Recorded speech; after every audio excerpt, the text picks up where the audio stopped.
should A look like $1 million blast. in here. Well, You guys cool. enjoy, If not nice that, meeting yeah, you. yeah. It's Sorry. definitely. It's so good to it's see a good you. love. I love you. Friendship. Thank you. Okay, so Diane, for this to be a successful show, what are some things you want to talk about? And I'm gonna raise myself up just a little Do you want bit. me to, I think, let's see, I think we're okay. I'm pretty short when I sit down. Jeff, you may want to come up just a hair. Okay, and then is there enough headroom? Oh, well, you don't even do a tight shot of me, do you? But I am recording. Okay. Resilient leadership, I think I know what that means. I am So recording in case. basically, we he go was- through things in life so we can help other people through similar life experiences. I did not expect to be, a young widow, a single mom. I was married to a veteran, I'm a veteran, I served in the Air Force. And so everything we go through in life, I always tell my kids, it builds on what you're supposed to do next. Yes, yes. But interviewing stories on my podcast of those who have overcome in Yes. either life or business, I and love just it. getting their story out there and maybe helping to promote their business. I think we should all help each other, right? What's the name of your podcast? Winning Resilience. Okay, love it. Okay. I'm ready when you are. Okay. Alrighty then. It's Kephart, right? Kephart, yes, Kephart. Alright, I'm just adjusting the destination and then we will start. We are rolling. So there's an old saying, it's not how many times you get knocked down, it's how many times you get up. You need to get up just one more time than you got knocked down. My next guest knows that very well because she's branded her business Resilient Leadership, and she has a very successful podcast. Diane Kephart is in the studio. Thanks for coming on the show. Thanks so much for having me here. I really appreciate it. Absolutely.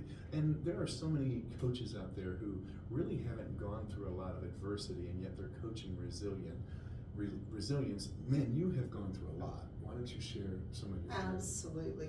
We do not expect to go through some things in life that we do, but when we go through them and we're on the other side, we're able to help those that are just starting the journey that we've been through. And I'm an Air Force veteran. I was married to a veteran, and I lost him 12 and a half years ago.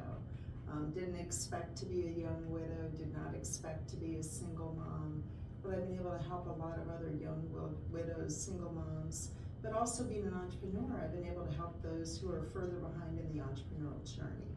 And having been an entrepreneur for more than 10 years, and now launching the podcast, launching my speaking and my author journey, I'm also learning from those further ahead in the journey, but also able to help those who may just need a pick-me-up, hearing a story of someone who has overcome in life and business. Sure. I say sometimes they don't make movies about people who were born rich, had no adversity, and dies rich. Nobody would watch that movie.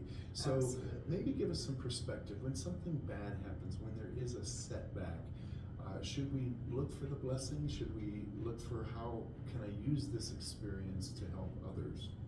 Absolutely. For those who especially lose a spouse, I've seen two kind of reactions. The first one is to internalize and spiral downward, and unfortunately I actually had a friend who took her life because she just could not face life without her husband. And then there are others, I told my kids the day after he passed, I said we can hide under the covers and never come out again, or we can go out and continue to make a difference that we're known for doing. And we chose to go out and continue to bless others. And as I said, when you've gone through something, you're further ahead in the journey, you can help people find their way across to the other shore and realize that there is a way to move on, move forward. And yes, we're going to grow through it, but we do get on the other side. Yes, and you have a very popular podcast. Tell us about the podcast. Well, the Winning Resilience podcast, it just launched and it's getting more popular every day, but it's stories of overcoming in life and business. Everyone has overcome something if they've done anything great in their life, and being able to share these stories with other people to maybe promote their business. I believe as entrepreneurs, we should help each other because we all can help each other to grow, and there's enough out there for everyone. But also people that don't have a business, they have stories that are very inspiring that might just make the difference for someone. And when they're on the other side and they see what they've grown through and what they've learned through it,